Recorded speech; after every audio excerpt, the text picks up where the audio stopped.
Bonjour à tous, je suis Samuel Strandorfer, je suis le fondateur et PDG de la société JetMetal. JetMetal est une PME innovante de 25 personnes qui commercialise une technologie de métallisation qui trouve des applications dans le domaine de la décoration, mais également des dépôts fonctionnels.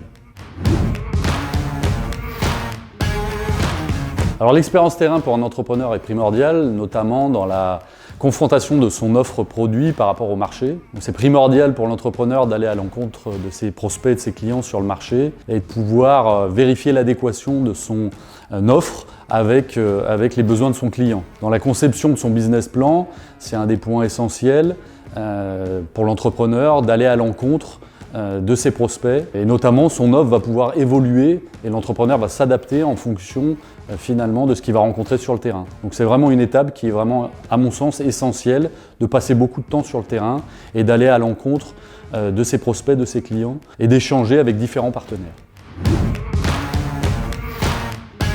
Le cash, la trésorerie, c'est le point principal aujourd'hui.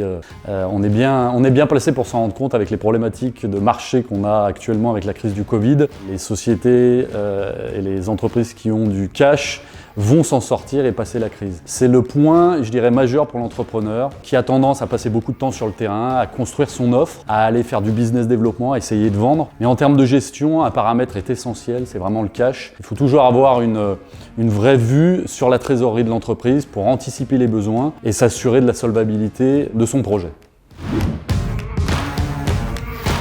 La prise de recul, la prise de distance par rapport à son business est essentielle parce qu'elle va permettre de sortir un peu la tête de l'eau. Alors c'est vrai quand on est entrepreneur, quand on court après les clients, quand on court après le premier chiffre d'affaires, c'est assez compliqué. Mais il est important de se consacrer du temps, de se faire accompagner également avec des conseillers qui vont nous permettre finalement de prendre la hauteur par rapport à nos problématiques opérationnelles quotidiennes et de pouvoir réfléchir à moyen terme sur la stratégie que l'on veut mettre en place pour atteindre les objectifs qu'on s'est fixés. C'est quelque chose que j'ai fait relativement rapidement et très tôt dans le démarrage de l'entreprise. Alors j'ai eu la chance d'être accompagné et vous êtes accompagné par des conseillers, par des structures qui vous permettent justement de sortir la tête de l'eau et d'établir une stratégie à moyen terme qui donne de l'ampleur à votre projet.